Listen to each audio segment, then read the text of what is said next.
ভাই মানে শুধু একজন অভিভাবক নয়, যে হাত তোমাকে প্রথমবার হাঁটতে শিখিয়েছে, যে চোখ তোমাকে প্রথমবার সুরক্ষার অনুভূতি দিয়েছে, সে তোমার ভাই। শৈশবে যখন তুমি পড়ে গিয়েছিলে, সবার আগে যে দৌড়ে এসে তোমাকে তুলেছিল, সেই তোমার ভাই। স্কুলে কেউ তোমাকে কষ্ট দিলে যে বুক ফুলে সামনে দাঁড়াতো, সে তোমার ভাই। বাইরের পৃথিবী হয়তো ভয়ঙ্কর, কিন্তু ভাই থাকলে মনে হয় কিছুই হবে না। ভাই তো আছেই।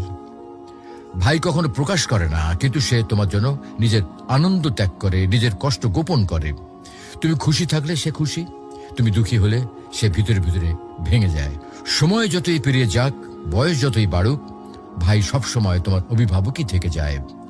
বিয়ের পরেও দূরে থাকলে ফোনে শুধু একবার বলবে, ভাই আমার একটু সমস্যা হয়েছে, আর সে দেরি না করে তোমার পাশে হাজির হবে। প্রিয় ভাই বোন, এই সম্পর্ক রক্তের বাঁধনে গড়া।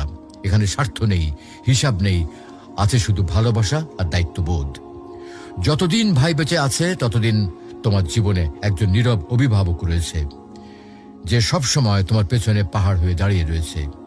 তাকে কদর করো, তার জন্য দোয়া করো, কারণ ভাইয়ের ভালোবাসা এটা আল্লাহ দেওয়া এক অমূল্য নিয়ামত।